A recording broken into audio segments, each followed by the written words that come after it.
Hello, hello, Sir David the Bard. I'm coming to you out of the state of Mississippi. I don't know where I am in Mississippi. The map just shows swamps, so I'm in the swamp nearest whatever. Anyway, I love Mississippi.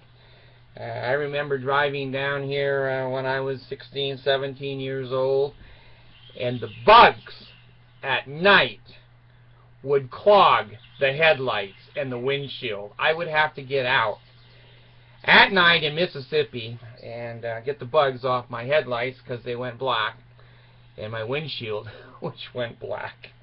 So anyway, I wanted to do a video on some of the things that Mormons consider to be good ideas. Okay, Mormons historically have always been on the wrong side of the law. Every good idea that a Mormon has is against the law.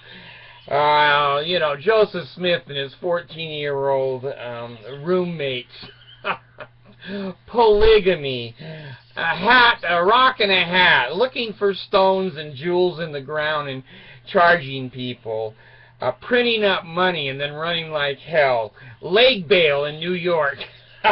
Jeez. Then you move to Brigham Young.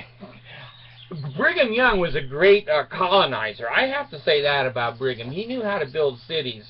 But 57-wise, come on. God, you know, you can take a good idea too far, if you know what I mean. And then hating the blacks and fighting ERA and then, oh my God, giving the blacks the priesthood and now hating gay people. They've just always been on the wrong side of the world.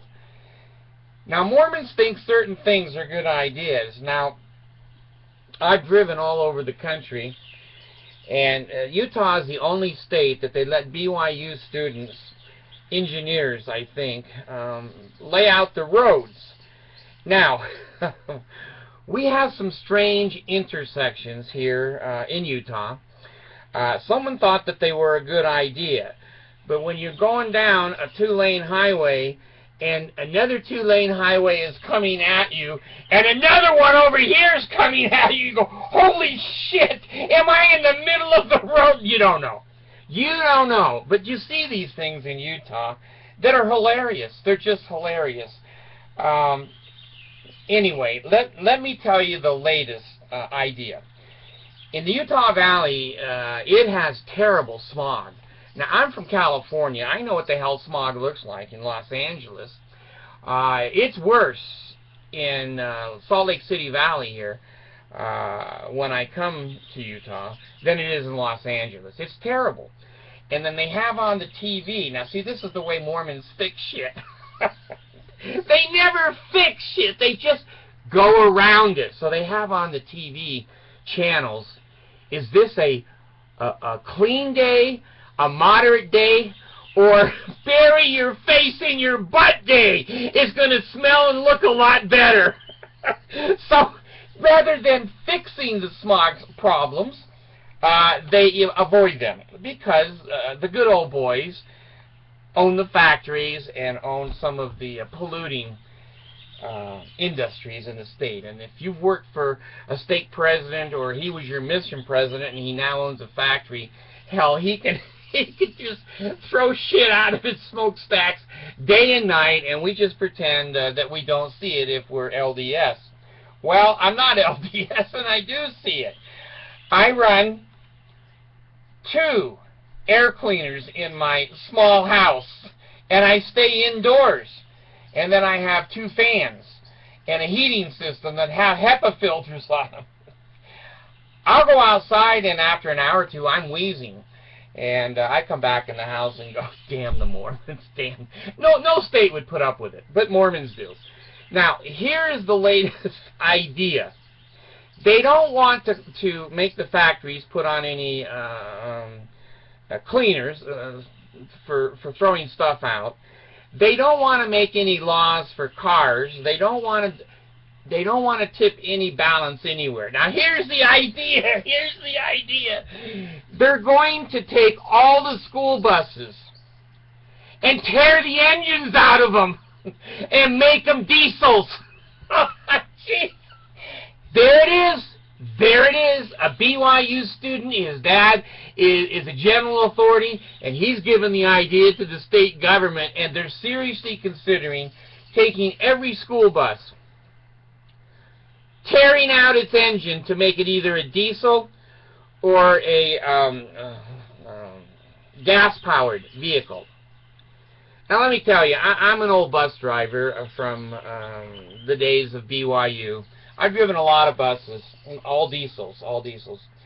And I'm telling you something, what's expensive in a bus is its transmission and its engine. When you take a bus into a mechanic to change an engine, the entire engine, of course, has to be pulled out, and then you have a used engine that you're not going to get anything for, and you have to buy a brand new engine. Well, an engine is going to be like, I don't know, $16,000, $18,000, $20,000. So this is their idea. The buses don't run in the summer at all. They just sit. So that ain't going to do shit, okay? The buses run for like 2 hours in the morning and 2 hours at night to take the kids back from school. So most of the day, the buses aren't running. School buses are not making Salt Lake Valley uninhabitable. Listen to the Bard. It ain't the school buses, folks. We have 2 or 3 refineries, which is great. You think you'd get gas cheaper. It's only coming 2 blocks. But you don't. You don't. We've got refineries. We've got all kinds of rock pounding plants. We've got Kennecott copper. We have many, many large polluters. And most of them can afford a couple of $1 million to put a filter on a smokestack. But, oh, we don't want to bother them. Let's get the school buses. Let's hire all the mechanics that it's going to take to change a gas engine over to a diesel or to a natural gas engine. And then let's see if we can find a gas station. Those damn buses will be out of gas. We don't have that many natural gas stations. The main one is the conference center downtown, where the prophet speaks. There's a lot of gas in that room, but, you know, can you put it in a bus?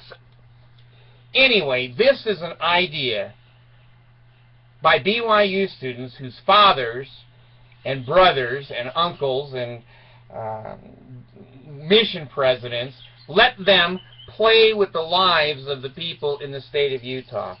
We've got some intersections. Now, I've seen some funny signs in Europe. I have never been in Europe. Maybe I'll broadcast from France or something. But anyway, we have intersections that have signs that have so many slashes, left, no right, yes, a U-turn.